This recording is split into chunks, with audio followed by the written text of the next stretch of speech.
Assalamualaikum warahmatullahi wabarakatuh. Bismillahirrahmanirrahim. Guys আশা কৰিছোঁ মহান আল্লাহ তাআলাই আপোনালোকক ভালে ৰাখিছে আৰু গাইজ ময়ো ভালে আছোঁ। আজি এটা ইম্পৰ্টেণ্ট ভিডিঅ' লৈ আহিছোঁ আপোনালোকৰ ওচৰত। চ' গাইজ আশা কৰিছোঁ সকলোৱে ভিডিঅ'টো লাষ্টলৈকে চাব আৰু এতিয়া আমি ভিডিঅ'টো আৰম্ভ কৰোঁ। গাইজ ৰাছুলুল্লাহ সাল্লাল্লাহু আলাইহি সাল্লামে কিয় কেতিয়াও আজান দিয়া নাই? বহুতৰ মনত এই প্ৰশ্ন উদয় হয়। ৰাছুলুল্লাহ সাল্লাল্লাহু আলাইহি সাল্লামে নামাজৰ বাবে আজান দিয়াৰ কথা কৈছে, কিন্তু তেওঁ নিজে আজান দিয়া নাই। চ' এতিয়া আমি ইয়াৰ মূল কাৰণটো জানো আহা। এদিন ৰাছুলুল্লাহ সাল্লাল্লাহু আলাইহি সাল্লামে সাহাবীসকলক ক'লে যে সকলোক কিদৰে নামাজৰ বাবে আহ্বান কৰা যায়। এজন সাহাবীয়ে ক'লে, ৰাছুলুল্লাহ সাল্লাল্লাহু আলাইহি সাল্লাম, আমি ডোল বজাই পিনে নামাজৰ বাবে মাতিব পাৰোঁ। তেতিয়া ডোল নিষিদ্ধ হোৱা নাছিল। আন এজন সাহাবীয়ে ক'লে যে আগুন লগাই পিনে আমি আহ্বান কৰিব পাৰোঁ, আগুনৰ ধোঁৱা দেখি মানুহ আহিব। আৰু এজন সাহাবীয়ে ক'লে যে আমি শিংগা মানে মই এইটো ভালদৰে ক'ব নোৱাৰোঁ, মানে বস্তুটো হ'ল শিংগা মানে যিহেতু হিন্দু মানুহে এটা শংখ আছে, এইটো যেন ফু দি পিনে চাউণ্ড দিয়ে, এইটো হ'ব শিংগাত থুক দি পিনে নামাজৰ বাবে মাতিব পাৰোঁ। ৰাছুলুল্লাহ সাল্লাল্লাহু আলাইহি সাল্লামৰ কাৰো মত পচন্দ হোৱা নাছিল। পাছত সকলো নিজৰ নিজৰ ঘৰত গুচি গ'ল। সেইদিনা ৰাতি জায়েদ ইবনে আব্দুল্লাহ সপোনত দেখিছে যে এজন ব্যক্তিয়ে এই শংখটো বিক্ৰী কৰি আছে। তেতিয়া তেওঁ শংখ এটা কিনিব বিচাৰিছিল। তেতিয়া শংখ বিক্ৰেতাই ক'লে যে আপুনি কি কৰিব এইটো দি? তেওঁ ক'লে যে মানুহক নমাজৰ বাবে মাতিম। তেতিয়া শংখ বিক্ৰেতাই ক'লে যে মই আপোনাক কেইটামান বাক্য শিকাই দিম, তাৰ সহায়ত আপুনি নামাজৰ বাবে মাতিব পাৰে।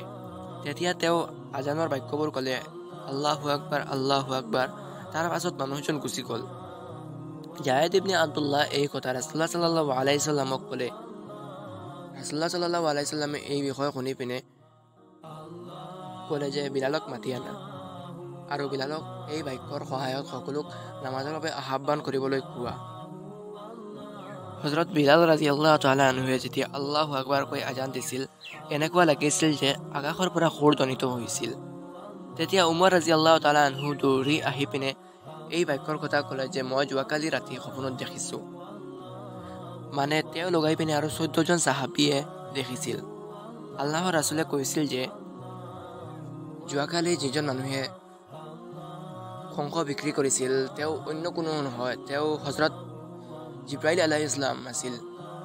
চ' গাইজ এতিয়া আমাৰ মূল পইণ্টটো হ'ল আল্লাহৰ ৰাছুলে কিয় এতিয়ালৈকে আজান দিয়া নাই। মানে গাইজ এইটো মানে অলপ বেলেগ হৈ গ'ল। আকৌ মই কৈ দি আছোঁ, আল্লাহৰ ৰাছুলে কেতিয়াও কিয় আজান দিয়া নাই, মানে কেতিয়াও ৰাছুলুল্লাহ সাল্লাল্লাহু আলাইহি সাল্লামে আজান দিয়া নাই। চ' গাইজ ইয়াৰ মূল কাৰণটো আমি এতিয়া জানো। ৰাছুলুল্লাহ সাল্লাল্লাহু আলাইহি সাল্লামে যেতিয়া আমাক একো কৰিবলৈ কয় তেতিয়া এইটো আৱশ্যক হৈ পৰে আমাৰ কাৰণে।